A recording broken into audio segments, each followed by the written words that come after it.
కరీంనగర్లో లైవ్ ద్వారా చూద్దాం. ఆ సిట్టు విచారణ ఫోన్ ట్యాపింగ్ సంబంధించి సిట్టు విచారణ ఏ విధంగా ఉందంటే టీవీ సీరియల్లకి సాగుతూనే ఉన్నది. వందల మందిని వేల మందిని పిలుస్తున్నారు, విచారణ అంటున్నారు, టీవీలో వస్తున్నది. మీరు విచారణ గిన్ని రోజుల నుంచి విచారణ చేసి గిన్ని వందల మందిని పిలిచి మీరు సాధించింది ఏంది? ఇంకెన్ని రోజులు విచారణ సాగిస్తారు? ఇది ఎన్ని రోజులు విచారణ సాగిస్తారు? ఇంట్లో జరిగిన విచారణలో ఏం బయటపడ్డది? అప్పుడున్నటువంటి కాంగ్రెస్ పార్టీ బీఆర్ఎస్ పార్టీ ఎమ్మెల్యేలు అప్పుడున్న బీఆర్ఎస్ పార్టీ ఎమ్మెల్యేలు కూడా కేసీఆర్ కలిసి ఒప్పించి, సార్ నా ఏరియాలో ఫలానా నాయకుడు నన్ను ఇబ్బంది పెడుతున్నాడు, ఆయన కూడా ఫోన్ మనం వినాలని చెప్తే ఆ వ్యక్తులు ఫోన్ ట్యాపింగ్ జరిగింది. ఎమ్మెల్యేలు కూడా ఫోన్ ట్యాపింగ్ పాల్పడ్డారు, బీఆర్ఎస్ పార్టీ ఎమ్మెల్యేలు. ఇంత తతంగం జరిగింది. ముఖ్యమంత్రి గారే ఫోన్ ట్యాపింగ్ జరిగింది అంటున్నారు, ఆయన ఫోనే విన్నర్ అంటున్నారు. మరి అటువంటి ముఖ్యమంత్రి గారు ఈ ఫోన్ ట్యాపింగ్ విషయంలో ఎందుకు శ్రద్ధ వహిస్తలేరు? ఇంకా ఎన్ని వేల మందిని పిలుస్తారు? ఎన్ని రోజులు ఈ సీరియల్ కొనసాగిస్తారు? దీని సమాప్తం ఎప్పుడు? మీరు ఎప్పుడు కేసులు బుక్ చేస్తారు? ఎప్పుడు ఛార్జ్ షీట్ చేస్తారు? ఎప్పుడు నిందితులను అరెస్ట్ చేస్తారు? ఛార్జ్ షీట్ వేస్తారా యారా?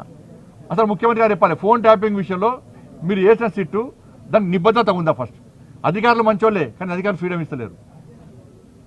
రాష్ట్ర ముఖ్యమంత్రి గారి ఆదేశం ఏంటంటే దీన్ని గిట్నే చెప్తూనే ఉండరు. ఇక ఛార్జ్ షీట్ లేదు, ఎంక్వైరీ లేదు, ఏం లేదు, టైంపాస్ పాలిటిక్స్ అన్నీ కూడా. దాని మీద రాష్ట్ర ముఖ్యమంత్రి స్పందించాలి. ఇలా ఇద్దరి మధ్యలో match fixing. Bharatiya Janata party strength అవుతున్నది.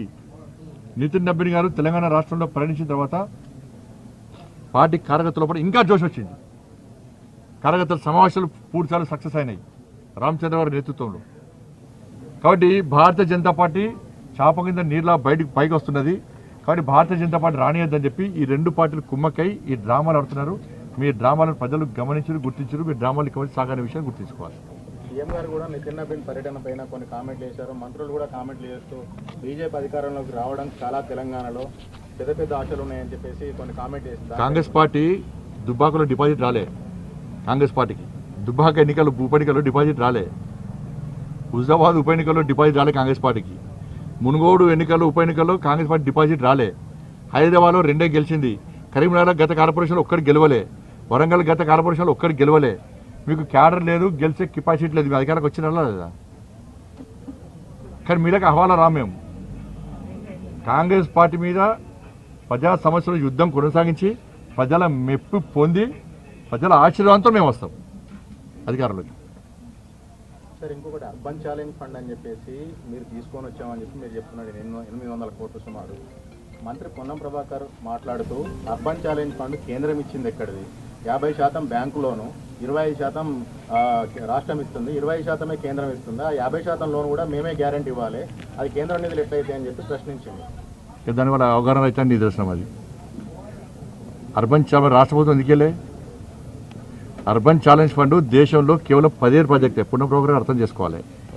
ఈ దేశంలో కేవలం 17 ప్రాజెక్టులే. ఈ 17 ప్రాజెక్టులలో కేవలం వరంగల్ మాత్రమే రాష్ట్ర ప్రభుత్వం ప్రతిపాదన పంపింది. 2 సంవత్సరాల క్రితం రాష్ట్ర ముఖ్యమంత్రి గారి ప్రారంభోత్సవాలు చేసిన ఏడా వరంగల్లో. మేము కరీంనగర్లో గెలిచిన తర్వాత ఈ అర్బన్ ఛాలెంజ్ ఫండ్ కింద కరీంనగర్ను యాడ్ చేసినాం. 2 సంవత్సరాల తర్వాత యాడ్ చేసినాం. దాన్ని గుర్తించాలి.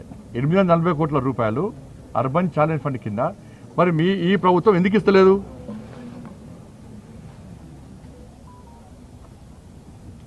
ఎవరు ఇళ్లలో ముద్దగొట్టి పైసలు లేరు. రాష్ట్ర ముఖ్యమంత్రి ఇళ్లలో ముద్దగొట్టి పైసలు కరీంనగర్ పంపలేడు. యూడిఎఫ్ కూడా లోనే, ఏదైనా లోనే.